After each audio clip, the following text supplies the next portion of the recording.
All right, let's jump right in. Today, we're going to crack the code on one of the trickiest parts of learning Portuguese, those pesky irregular verbs. But don't worry, this isn't going to be some dry grammar lesson. Think of it more like we're solving a puzzle together, and you'll see the secrets are actually way simpler than you think. So, have you ever been practicing your Portuguese and you come across a verb that just doesn't follow the rules? It can be super confusing, right? Well, you're definitely not alone. It's a really common sticking point. But why? Why do these verbs seem to have a mind of their own? Let's figure it out.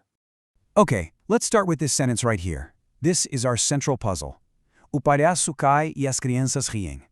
We've got two verbs here, cai, which comes from cair, to fall, and riem, from rir, to laugh. They don't really look like your standard well-behaved verbs, do they?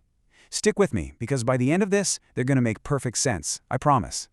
To solve this whole puzzle, you don't need a massive grammar book. You just need 3 keys. That's it. 3 simple patterns that are going to unlock a huge group of the most common irregular verbs in Portuguese. We're just going to tackle them one by one.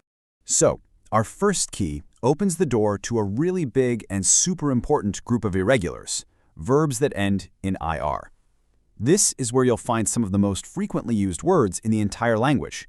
And here are the main characters for this section. I mean, you see these verbs absolutely everywhere, right?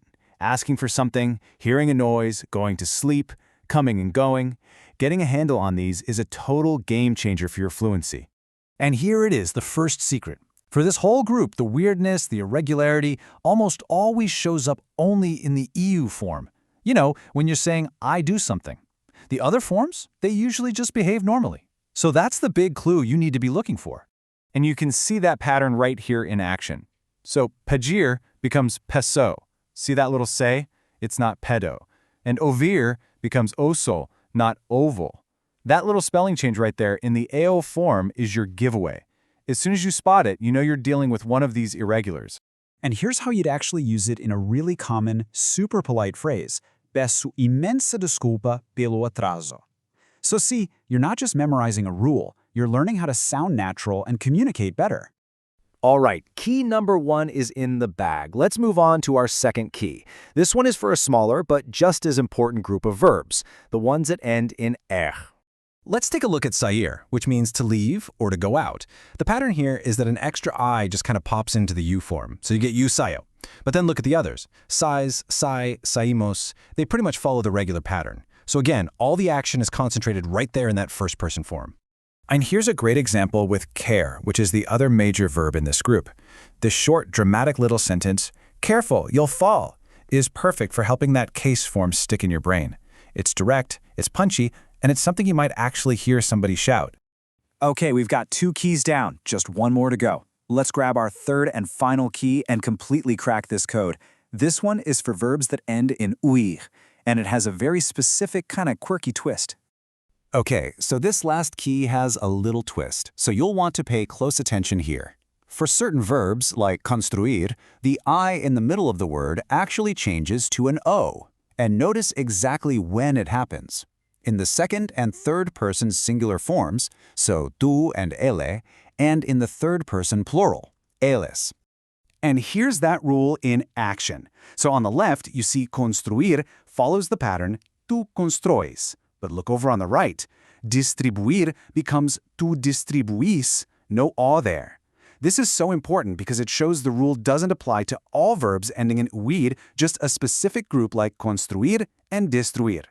Wow, and what a powerful example to really lock this in. Nature builds and man destroys. It's almost poetic, it's super memorable, and it perfectly shows you both construi and destrui using that unique O spelling. And just like that, the code is cracked. Seriously, you now have the 3 main keys for understanding a massive number of Portuguese irregular verbs. So let's put this all together and see why it matters so much in real life. It really all comes down to this number. 3. That's it. By just getting these 3 patterns down, you've unlocked a huge portion of the irregular verbs that you're going to bump into in daily conversations. It's all about working smarter, not harder.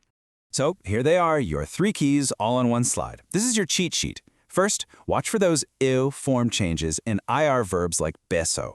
Second, remember to add that I in the AO form of AR verbs like saiu. And third, look for that special I to a change in verbs like construir. And here's the bottom line, the real takeaway. We're not talking about some obscure words you'll hardly ever use. We're talking about the absolute bedrock of everyday Portuguese. Going, coming, asking, hearing, sleeping. You literally can't have a conversation without them. So, the question isn't if you'll use them, but which one will you use first?